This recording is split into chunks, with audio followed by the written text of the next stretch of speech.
आदाब, मैं हूं विशाल आजम और आप देख रहे हैं हमारा खास प्रोग्राम। सबसे अहम बात यही है और सबसे बड़ा सवाल अब उत्तर प्रदेश को लेकर भी खास तौर से यही है कि उत्तर प्रदेश का इक़्तिदार आखिर किसके हाथ आएगा।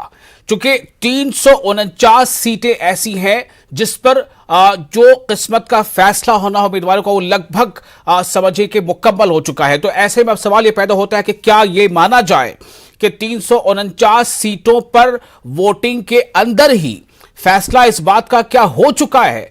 क्या आवाम ने इस तरह की पोलिंग की है कि यह समझा जाए कि अब जो अगला मरहला है वो सिर्फ जीत या हार का फासला बढ़ाने के लिए होगा, या फिर अगले मरहले तक जीत या हार का फैसला वहां तक जाएगा, ये लड़ाई वहां तक जाएगी?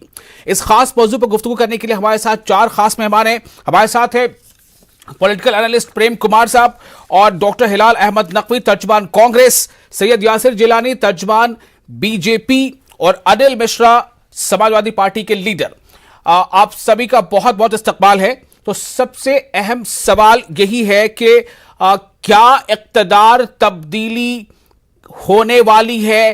क्या इक़्तिदार पर फिर से बीजेपी ही काबिज होगी? क्योंकि जिन मुद्दों के आसपास इंतखाबात हो रहे हैं, जिन मुद्दों को समझा जा रहा है कि जो मुद्दे इस बार शायद एक बहुत अहम रोल अदा कर रहे हैं वोटरों के जहन साजी में, उन मुद्दों को अगर गौर किया जाए तो ऐसा लगता है कि नतीजा चौंकाने वाला हो सकता है। ये चौंकाने वाले नतीजे क्या हो सकते हैं? शुरुआत करते हैं प्रेम कुमार, सीनियर जर्नलिस्ट कम पॉलिटिकल एनालिस्ट। प्रेम कुमार साहब, मैं आपसे यह जानना चाहूंगा, मेरा सवाल सीधा है, 349 सीटों पर उम्मीदवारों के किस्मत का फैसला लगभग दर्ज है, तो क्या यह समझा जाए कि जिस किसी भी जमात या इत्तेहाद को यानी अलायंस को सत्ता पर काबिज होना है, क्या उसके लिए मैंडेट हो चुका है? और अब जो अगला मरहला बचता है, क्या सिर्फ ये जीत या हार का फासला जो है वो तय करने के लिए होगा, या इक़्तिदार पर काबिज होने का फैसला आखिरी मरहले तक जाएगा? कैसा लग रहा है आपको? क्या महसूस कर रहे हैं आप? देखिए विशाल जी, इस बात पर यकीन कर पाना मुश्किल है कि 200 से ज्यादा सीटें अभी बीते 349 सीटों में किसी पार्टी को हासिल हो चुकी है। इतना प्रचंड बहुमत किसी भी पक्ष में इस बार किसी को मिलेगा ऐसा मुझे नहीं लगता। तो छठे और 7वें चरण का महत्व भी उतना ही है जितना बाकी चरणों का है। हाँ, दावे तो दोनों पार्टी के लोग कर रहे हैं कि उनको बहुमत मिल गया है और अगले बस लीड बढ़ानी है, लेकिन ये बस सियासी दावे हैं। इन दावों का कोई आधार नहीं है कि उनको ये सीटें मिल गई हैं। तो भारतीय जनता पार्टी के संदर्भ में बात करें, चूंकि उनको पिछली बार 300 से ज्यादा सीटें मिली थी जी, तो वो नेचुरली दावा कर रहे हैं कि हमारे इस बार भी वैसा ही होगा। लेकिन हम ऐसा नहीं मानते कि पिछली बार का चुनाव रिपीट होने जा रहा है बीजेपी के लिए। अगर रिपीट होने जा रहा है तो वो सच कह रहे हैं, फिर तो उनको बहुमत मिल गया होगा। लेकिन मेरा मानना है कि ऐसा नहीं है, और न तो ऐसा है कि विपक्ष को इस बार मैजिक फिगर मिल गया इन 5 चरणों में। ये भी मानने वाली बात नहीं है जी। चलिए इसी सवाल को जरा अपने तमाम मेहमानों के पास लेकर चलते हैं। अनिल मिश्रा हमारे साथ है, समाजवादी पार्टी के लीडर हैं। अनिल मिश्रा साहब, मैजिक फिगर पर क्या पहुंच चुके हैं आप?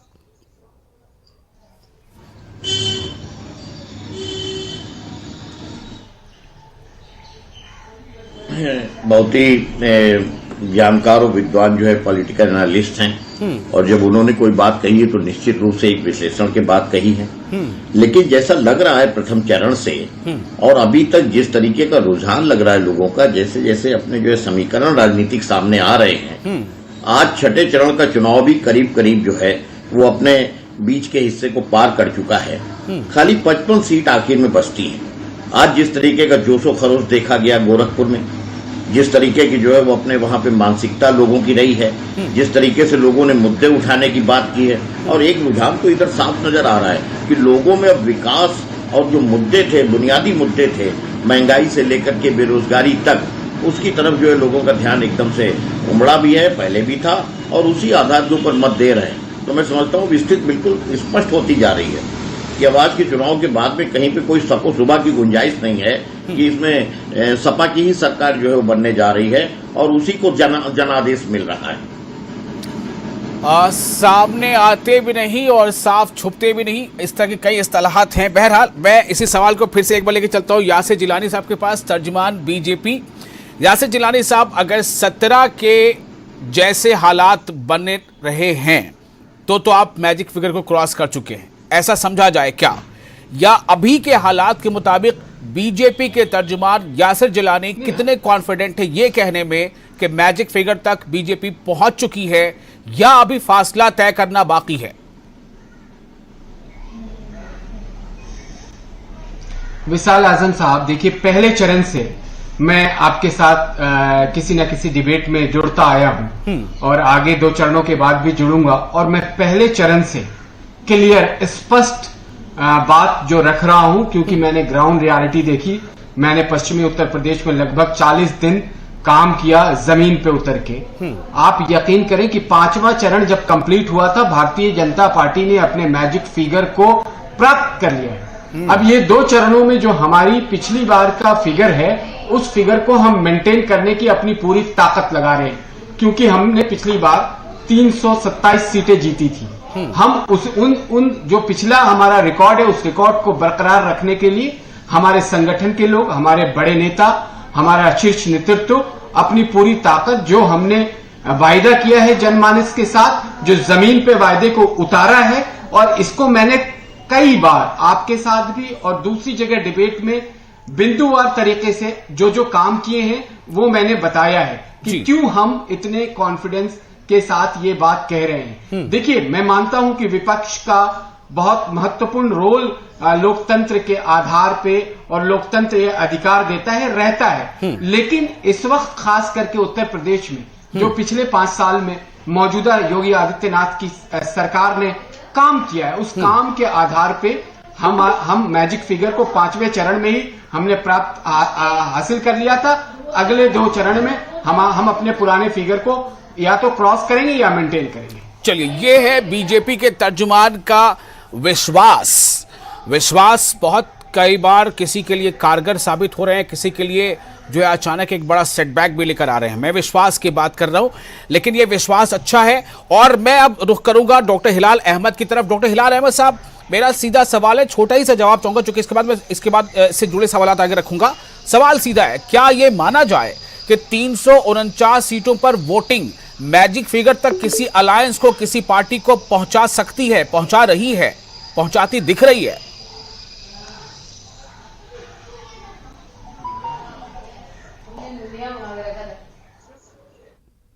मौजूदा हुकूमत है, ये इख्तिदार में नहीं आ रही है, ये जा रही है। इसमें किसी तरह का कोई भी शक नहीं है, और ना ही इसमें किसी तरह की कोई दुश्वारी भी होनी है, क्योंकि जिस तरह के काम किए हैं भारतीय जनता पार्टी ने, उससे ये बात बहुत वाज़ेह है कि अगर ये 100 के पास भी पा जाते हैं सीटें, तो ये इनकी बड़ी उपलब्धि होगी। मैं उसको उपलब्धि मान लूंगा।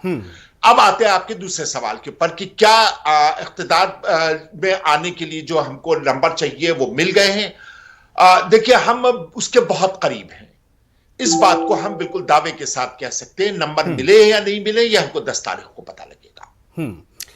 चलिए, एक बात तो साफ है कि जो यासिर जिलानी ने कहा है, जाहिर है बीजेपी ने पिछली बार 2017 में, बड़ा अच्छा वो हिंदी का लफ्ज है, आप उसको इस्तेमाल करना मतलब मजबूरी हो जाती है, कि प्रचंड बहुमत हासिल किया था। बहुत नाकाबिले, जिसको हम कह सकते हैं कि उम्मीद आमतौर से नहीं होती है कि इतनी ज्यादा इस तरह से बहुमत मिले, इस तरह से अक्सरियत मिले, लेकिन कुछ ना कुछ इफ एंड बट सब लोग लगा रहे हैं। अब मैं आता हूं प्रेम कुमार जी आपके पास, ये इफ एंड बट की वजह क्या है? अगर दावे सच हैं और 17 का ही नतीजा आ जाना है, तो फिर इफ एंड बट की जरूरत ही नहीं है। अगर हम इफ एंड बट यूज कर रहे हैं, तो क्यों यूज कर रहे हैं? क्या ऐसी चीजें हैं जो हमें इफ एंड बट यूज करने पर मजबूर कर रही हैं? दोनों पक्ष को देखना होगा, दोनों तरफ के मुद्दे को देखना होगा। जैसे भारतीय जनता पार्टी को जिस मुद्दे पर सबसे ज्यादा उम्मीद है, वो है लाभार्थी वर्ग। जिसको उन्होंने लाभ पहुंचाया है, चाहे राशन देकर के पहुंचाया हो, चाहे मकान देकर के पहुंचाया हो, जिस रूप में भी, वो लाभार्थी वर्ग, उससे बीजेपी को उम्मीद है कि उनको वो काम आएगा। और आपने वो सुना भी है, नरेंद्र मोदी जी ने भाषण दिया, बताया कि एक महिला कैसे उनके लिए बोल रही हैं कि मोदी ने उनको ये दिया, राशन दिया, नमक खिलाया, उनका नमक हलाली करूं, नमक हरामी मतलब नहीं करूंगा, उनके शब्द नहीं थे, लेकिन मैं अपनी तरफ से बोल रहा हूं कि नमक हलाली और नमक हरामी वाली बात आई तो ये भी मुद्दा भी बना। लेकिन दूसरी तरफ विपक्ष की तरफ से जो मुद्दे हैं वो है बेरोजगारी, वो है बेसहारा पशु, वो है सरकार की एंटी इनकम्बेंसी जो कि तमाम मुद्दों पर पैदा हुई, जैसे कोरोना के मसले पर, महंगाई के मसले पर, ये है। तो ये दोनों वर्ग है, दोनों मुद्दे काम कर रहे हैं, ऐसा नहीं कि काम नहीं कर रहे हैं। अगर काम नहीं कर रहे होते तो ये स्थिति नहीं होती। आप ऐसे भी देखेंगे मुख्य धारा की मीडिया कुछ कह रही है, सोशल मीडिया में कुछ आ रहा है। यही पब्लिक है जो कि जिसका एक समूह दिखता है मुख्यधारा में, मुख्यधारा की मीडिया देखिए तो लगता है कि पूरे 400 सीट लगता है बीजेपी ही जीत ले, क्योंकि सबको लाभार्थी वर्ग ही वहां दिखता है। सब कहते हैं कि हमें फायदा हुआ है, हम सुरक्षा और कानून व्यवस्था भी मुद्दा है और उस वजह से हम बीजेपी को ला रहे हैं। लेकिन वो एक पहलू है, उसका और भी कारण है कि ऐसा क्यों होता है, अभी संक्षेप में मैं बोल रहा हूं। लेकिन दूसरी तरफ सोशल मीडिया में आप जाइए तो लगता है कि केवल आंधी चल रही है, बीजेपी कहीं खड़ी ही नहीं है। तो ये दोनों चीजें जो है, लाभार्थी वर्ग और आहत वर्ग, इसके इर्द गिर्द है। और जो वर्ग ज्यादा प्रभाव डालेगा, जैसे आहत वर्ग का, मेरा अपना व्यक्तिगत मानना है कि लाभार्थी वर्ग में आहत वर्ग भी शामिल है। अगर कोई लाभार्थी वर्ग है तो उसके घर में बेरोजगार भी है, उसके घर में कोरोना पीड़ित भी है, महंगाई कॉमन रूप से सबको प्रभावित कर रहा है। तो लाभार्थी, लेकिन ये कि कुल मिलाकर ये एक बड़ा मुद्दा है जिस पर बीजेपी भरोसा करती है, लेकिन इसका जवाब समाजवादी पार्टी क्या देती है? अब मैं जानना चाहूंगा अनिल मिश्रा साहब, क्या ये लाभार्थी वर्ग, यानी जिसे हम कहते हैं इस्तीफादा कुनिंदान, जिन्हें इस्तीफादा हुआ, जिन्होंने इस्तीफादा किया, जिन्होंने फायदा उठाया, क्या ये लाभार्थी वर्ग वाकई इनकी इतनी बड़ी तादाद है, या इनमें से वोट देने वाला फैसला कर लेना इसकी बुनियाद पर उनकी इतनी बड़ी तादाद है कि वो आपकी कामयाबी के रास्ते में रोड़ा बन सकता है, मतलब आपकी कामयाबी के लिए मुश्किल खड़ी कर सकता है? अनिल साहब।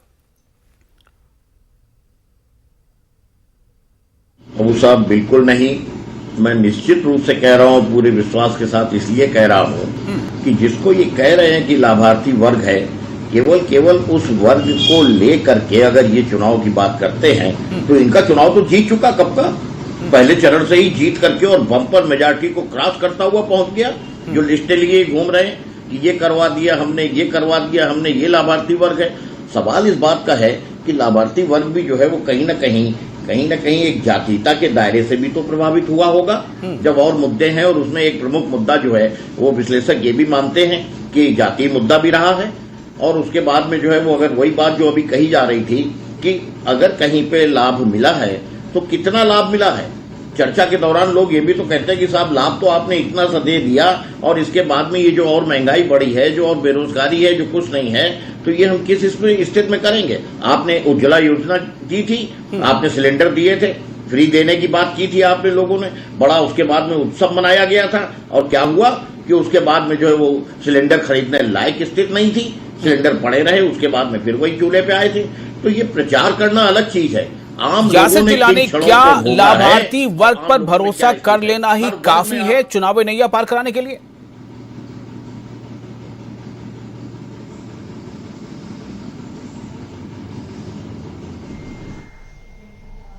मेरे से सवाल है? जी यासिर जिलानी साहब, आपसे सवाल है।